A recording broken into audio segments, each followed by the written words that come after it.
Greetings, families. Welcome back. Thank you so much for clicking on this video. If this is your first time, my name is Mamri and you are very welcome. Thank you, my returning, my new, those who are passing by. You are very welcome. In this video, as you can tell, I've worked on it already. I'm not going to talk because otherwise I will destroy it. So I will leave it as it is for us to enjoy it. Very powerful speech. From childhood to motherhood to fatherhood to farming, a lot is in this video, including Middle East, including Ukraine, including Russia. All, as you can imagine, is in this video. The future, the present, everything. Families, please take your cup of tea, whatever you want. Let's watch this video together. I will be back. Thank you. God bless you. Mr. General Secretary, Burkina Faso appreciates the actions that the United Nations system and its partners, under your coordination, continue to carry out on the ground in support of the government's efforts. It is in this respect that my country is delighted with the choice of the theme "How many evocators and interpellators of 770, 9th General Assembly?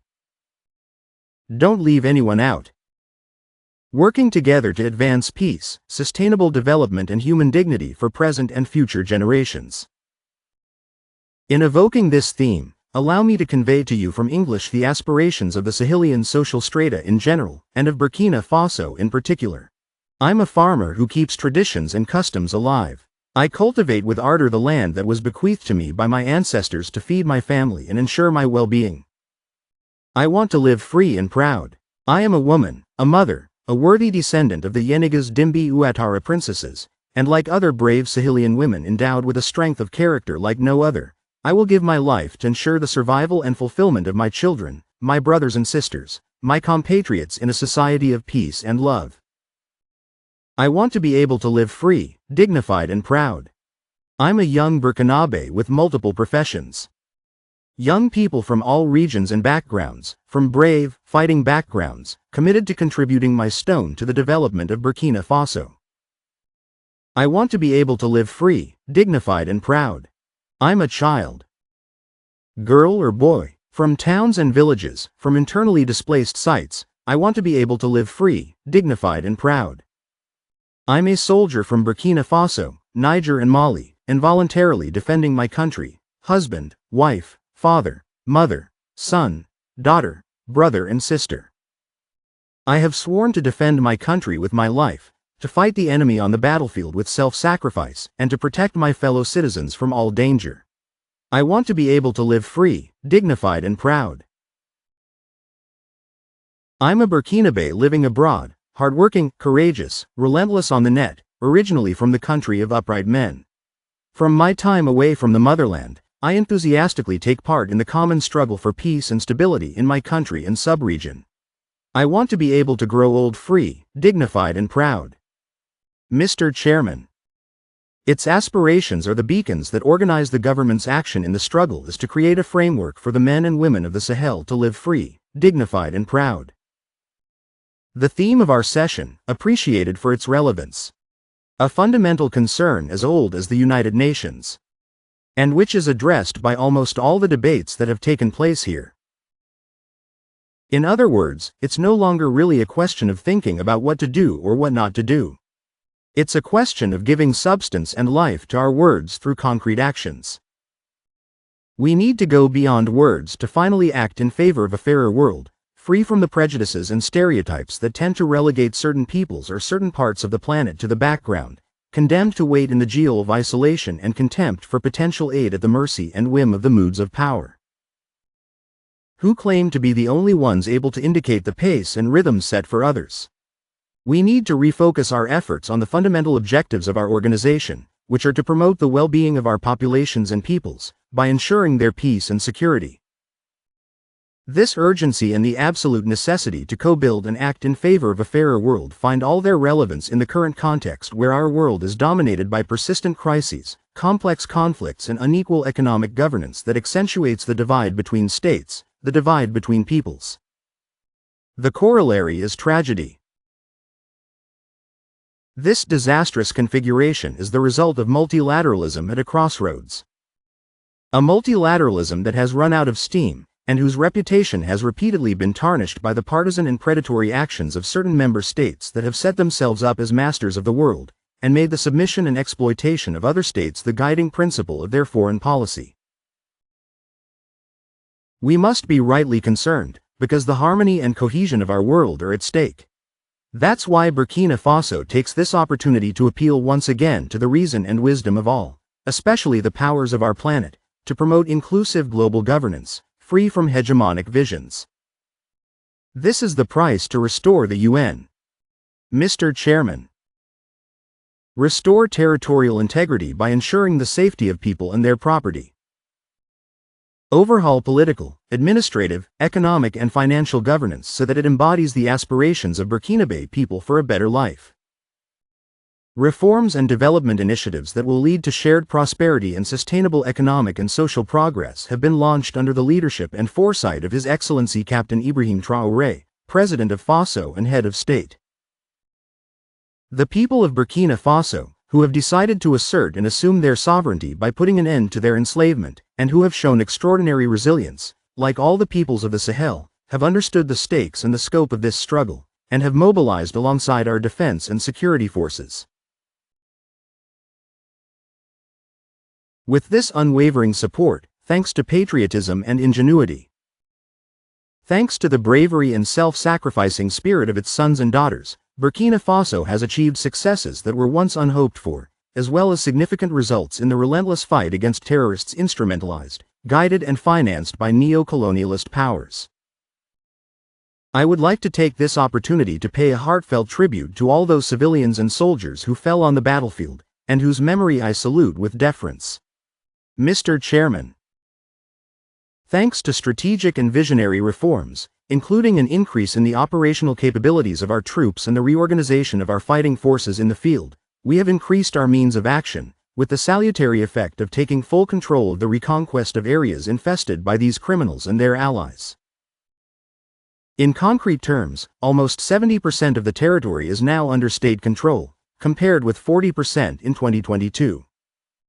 This has enabled the resettlement of displaced populations and the reopening of schools. In less than 2 years, the reconquest actions have enabled more than 700,000 people to return to their villages and nearly 1,500 schools to reopen their classrooms, giving thousands of pupils the chance and happiness they had longed for to return to school and continue their studies. These results inspire admiration and hope. This was made possible by the actions of the defense and security forces, the patriotic commitment of volunteers in defense of the homeland, and the firm support of the local population and the Burkinabe diaspora in a tremendous show of solidarity. This patriotic mobilization of all our people has raised over $165 million for 2023 alone. A figure that far exceeded initial forecasts. This shows the determination of the people of Burkina Faso to fund and commit themselves alongside the security forces in the noble fight against terrorists and their allies. Mr. Chairman. At a time when we are reaping success in our victorious offensive against the forces of darkness, organizations of dubious reputation and integrity have curiously embarked on a vast and virulent campaign of denigration and stigmatization against our fighting forces, whom they accuse of violating human rights without having the slightest proof to produce. The aim of this orchestrated propaganda is to demoralize Burkina Faso's patriots and scuttle their legitimate fight, because they are simply followers of chaos. Haven't yet understood the dynamics at work in the Sahel, i.e. our desire to free ourselves from all tutelage and paternalism. My country would like to take this opportunity to express its infinite gratitude to all those friendly countries and sincere partners who support its cause and accompany it in consolidating its radiant march towards inclusive economic and social development. I would therefore like to call on the member states of the UN to give no credence to all this media hype, which clearly reflects the distress of the routed terrorists and their sponsors. I would also like to reassure them of our professionalism and the renown of our defense and security forces, demonstrated through their participation in peacekeeping operations and repeatedly recognized here. The systematic training and ongoing assessments of defense and security forces and VIPs in international humanitarian law guarantee this professional rigor in terms of respect for human rights on a daily basis. Mr. Chairman, insofar as there is unanimous agreement on the need to combat international terrorism, my country is concerned by the support given by state entities to terrorism. These sponsorships, which we have never ceased to denounce and which others considered to be a mere figment of the imagination, were recently brought to the world's attention by a paradoxical attitude on the part of Ukraine, a member state of our organization. Indeed, by unequivocally affirming its involvement in the terrorist attacks which caused the death of elements of the Malian Defense and Security Forces in Tizawadan,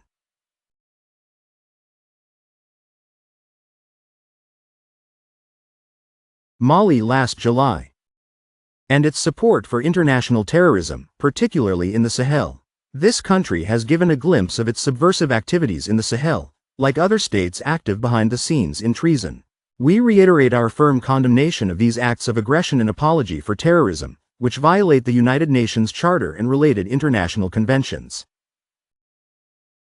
These particularly serious events are indicative of the desire for balkanization, the assassination of leaders, interference in the internal politics of states, and predation as the ultimate goal that has constantly marked the history of our continent. The means to achieve this range from the manipulation of national elites and regional and sub-regional organizations to the perpetration of proxy wars, as is the case in the Sahel, where Ukraine and other countries finance and arm terrorists with impunity. This reading, which is moreover relevant given the worrying proliferation of military bases in our sub-region, also explains the possession by criminal gangs of sophisticated, state-of-the-art weapons. Faced with this new type of terrorism, the stability and foundations of our states and our organization are compromised.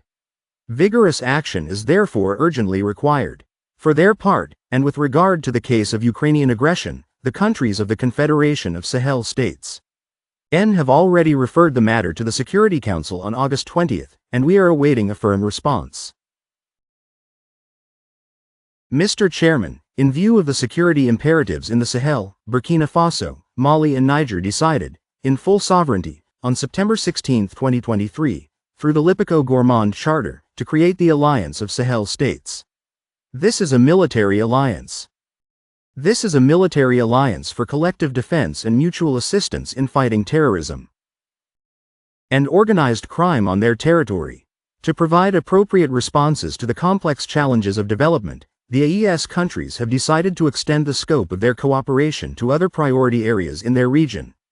It was in this spirit that the first summit of AES heads of state was held in Niamey, Niger, on July 6, 2024. At the close of this historic summit, Their Excellencies Captain Ibrahim Traoré, President of Faso and Head of State, Colonel Hassimi Guaita, President of the Transition and Head of State of Mali, and Brigadier General Abdrahmane Tiani, President of the Conseil National pour la Sauvegarde la Patrie and Head of State of Niger, adopted the treaty establishing the Confederation. Sahel States. Popular support and the enthusiasm generated by the advent of the AES Confederation is partly explained by the failure and inability of sub-regional institutions and mechanisms to respond to the illegitimate security concerns of our populations. This salutary action is primarily aimed at protecting the people of the Sahel, who are already suffering from the security and humanitarian crisis, and against whom deliberate murderous measures have been taken to further exacerbate their suffering, Mr. President. At a time when this session is calling on us to leave no one behind, international events are unfortunately still marked by ever-increasing tensions that seriously threaten peace and security, while the UN looks on helplessly. Burkina Faso calls for diplomacy to be the preferred means of resolving these differences peacefully. We remain convinced that by upholding the spirit of the United Nations Charter, we will succeed in extinguishing sources of tension, whatever their scale and wherever they occur in Africa, Europe, the Middle East, Asia or America.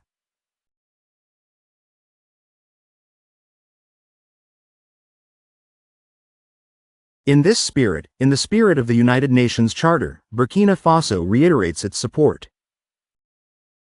The ongoing political process in Western Sahara under the auspices of the UN Secretary-General, with a view to achieving a mutually acceptable and negotiated political solution, as recommended by the relevant UN Council resolutions. Burkina Faso reaffirms solidarity with the Palestinian people.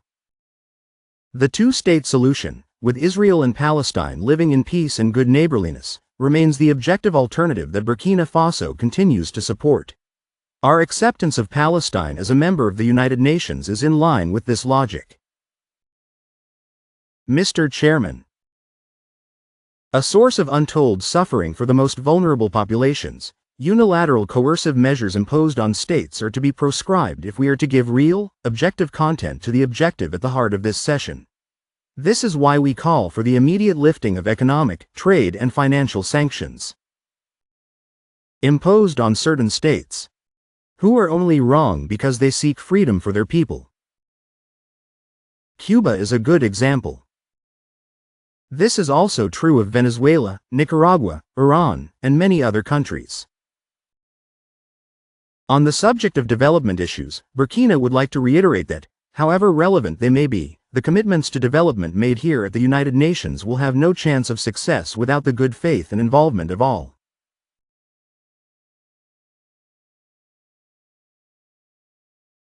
As far as the reform of our organization is concerned, the time has come for the African continent to be able to participate fully in the UN Security Council, in line with the African position reflected in the consensus that carried it forward. This will enshrine the universal nature of the UN and finally redress the persistent injustice against Africa.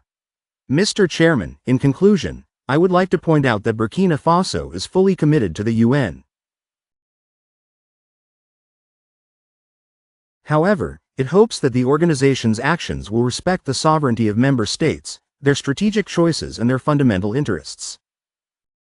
In the Sahel, a wind of renewal and hope is blowing in the wake of the advent of the AES Confederation.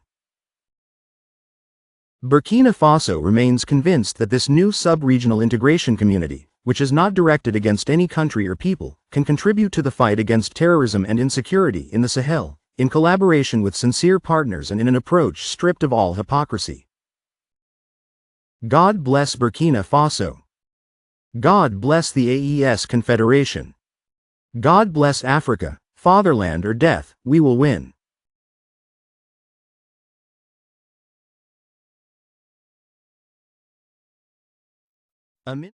Thank you so much, families, for listening up to this stage. Credit to RTB. The video is long already. I'm not going to say anything, but I've taken something, one or two things, especially the money that they have made from volunteers, a lot of money. Wow, that they were not expecting. We are here and we always talk about the donations that is coming in. It will go a long way. They have both. When I say they are both, the Malian foreign minister said it. He also said it. They are heading towards Greece. They are not going to get any IMF loan. Yes. So, yes, families, thank you for your time. I will see you soon. Bye bye.